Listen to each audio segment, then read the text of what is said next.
माननीय मंत्री जी।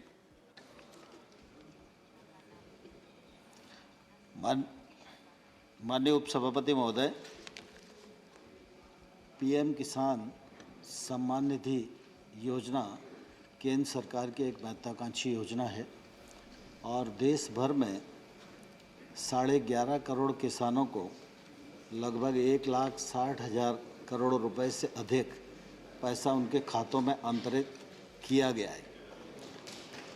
जब यह योजना 18-19 में बनी तो स्वाभाविक रूप से यही कल्पना थी कि किसानों की आय में इस योजना के माध्यम से सहायता हो। शुरुआती दौर में इस योजना में छोटे किसानों को सम्मिलित किया गया था, लेकिन फिर एक अपवर्जन को छोड़कर बाकी सभी किसान इसके दायरे में आते हैं, चाहे उनकी कितनी भी जोत हो। इस योजना के क्रियान्वयन की दृष्टि से केंद्र से लेकर राज्य तक पूरा एक नेटवर्क बनाया गया है। केंद्र भी उसकी मॉनिटरिंग करता है, राज्य भी उसकी मॉनिटरिंग करते हैं। यह सच है कि कई बार राज्य जो आंकड़े भेजते हैं उनमें कहीं कहीं गलतियां होती हैं, साम्यता नहीं होती है, लेकिन उनको अद्यतन करने की एक निरंतरित प्रक्रिया है। राज्य के पास भी शिकायत आ सकती है और केंद्र में किसान पोर्टल के किसान कॉर्नर पर कोई भी व्यक्ति जाके शिकायत कर सकता है। तो निश्चित रूप से उसका निराकरण हम लोगों के द्वारा राज्य को अधिकृत करके किया जाता है और लगातार इस बात की कोशिश मॉनिटरिंग के माध्यम से होती है कि इस योजना का दुरुपयोग न हो। माननीय सदस्य के ध्यान में अगर कोई स्पेसिफिक विषय आए तो वो मुझे ज़रूर ध्यान दिलाएंगे, तो हम उस दिशा में कार्रवाई करेंगे। लेकिन राज्य सरकार से सतत संपर्क में केंद्र है और इस योजना का बिल्कुल भी दुरुपयोग न हो और इसका ठीक प्रकार से ऑडिट हो, पात्र व्यक्ति को ये सहायता पहुँचे, यह सुनिश्चित किया जाता है। धन्यवाद मंत्री। सेकंड सप्लीमेंट्री माननीय। Sir, Honorable Minister have replied saying that SOPs are introduced, but many poor farmers are not computer literate. Thereby, most of them cannot follow the registration process. Panchayat Samiti should help these farmers and awareness has to be done.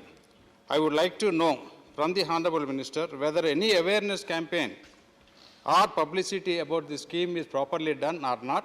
If so, can we make NGOs and panchayats responsible for helping illiterate, computer illiterates to register properly? Thank you.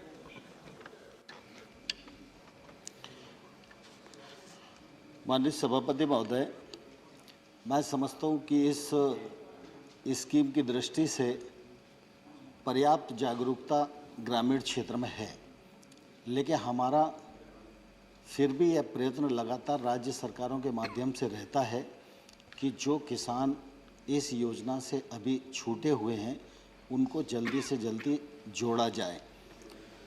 आपके ध्यान में मैं लाना चाहता हूं माननीय उपसभापति महोदय कि जब योजना आरंभ हुई थी तो सामान्य तौर पर यह अनुमान लगाया गया था कि 15.5 करोड़ किसान हैं, लेकिन जब अपवर्जन सूची आई तो उसके बाद ये ध्यान में आया कि लगभग 12.5 करोड़ किसान अनुमानित हैं, जिसमें 11.5 करोड़ किसान रजिस्टर्ड हो गए हैं जिनको लाभ पहुंच रहा है।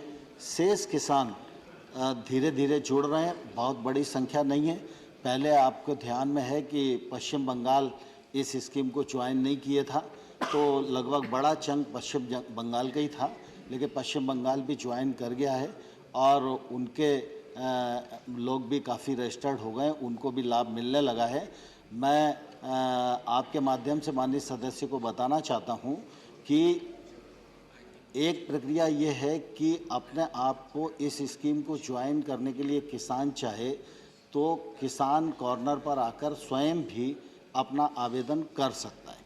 उस आवेदन को केंद्र सरकार राज्य को भेजती है, राज्य उसका सत्यापन करता है, उसके बाद वो स्कीम में जुड़ जाता है।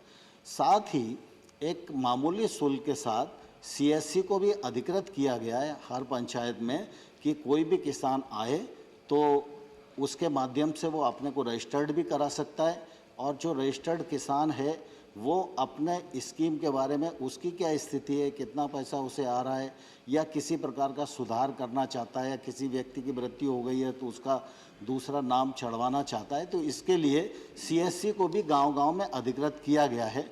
और मैं धन्यवाद देना चाहता हूं चौधरी साहब को कि वो इस बारे में अवेयर हैं और उनके माध्यम से हम इसे और आगे बढ़ाने का प्रयत्न धन्यवाद। करेंगे। श्रीमती गीता उर्फ चंद्रप्रभा जी। धन्यवाद महोदय। देश में माननीय प्रधानमंत्री जी के नेतृत्व में किसान कल्याण के लिए कार्य हो रहे, जिससे देश में किसान भली भांति समझ भी रहा।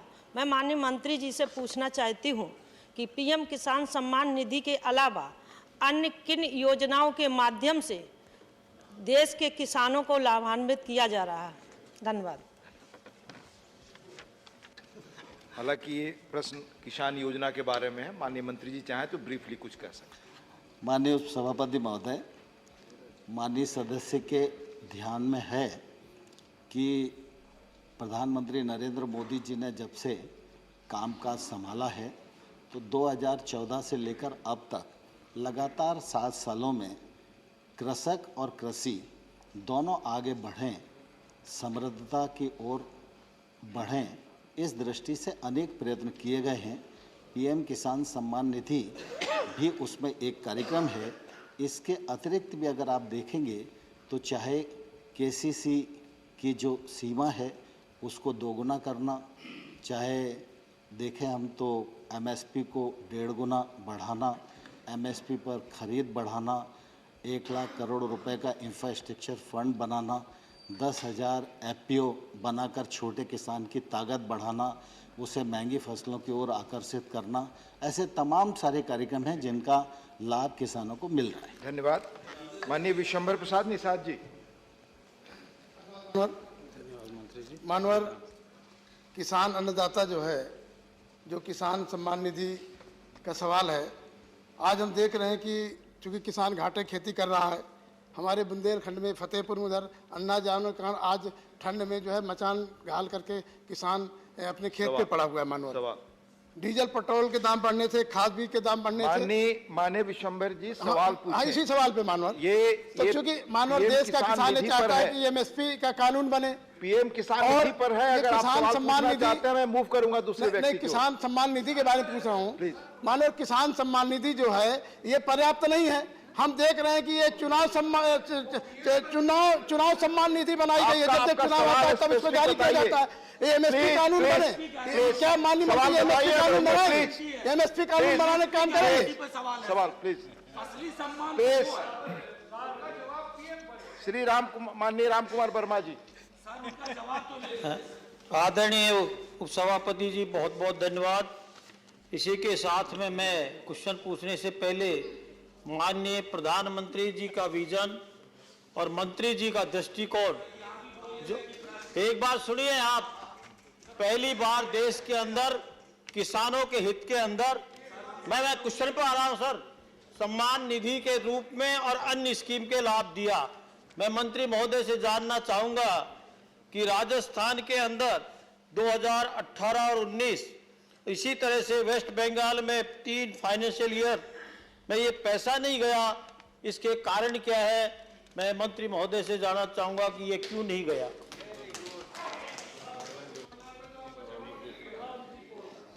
माननीय उपसभापति महोदय, मैं माननीय सदस्य को आपके माध्यम से बताना चाहता हूं कि पीएम किसान सम्मान निधि एक निरंतर स्कीम है और इसका प्रक्रिया मैंने पहले भी अन्य सदस्यों के उत्तर में बताया कि सामान्य तौर पर किसान को अपना आवेदन करना होता है। अगर वो ब्लॉक में करे, सीएससी में करे, जिलाधिकारी के पास करे या किसान कॉर्नर पर आकर हमारे केंद्र सरकार के पोर्टल पर करे, और इसके पश्चात ये जो उसका जानकारी होती है राज्य सरकार को हम भेज देते हैं। राज्य सरकार जैसे ही सत्यापन करके केंद्र सरकार को अवगत कराती है, उसका पैसा यहाँ से जारी हो जाता है। कुछ किसान ऐसे हो सकते हैं जो सत्यापन की प्रक्रिया में हों, बाकी जो सत्यापित हो चुके हैं, मैंने बताया 11.5 करोड़ किसानों को 1,60,000 करोड़ से अधिक रुपया उनके खाते में पहुंच चुका है और ये निरंतरित प्रक्रिया है। अगर कोई शिकायत सांसद जी को है तो निश्चित रूप से वो मुझे अवगत करा सकते हैं। धन्यवाद। Question number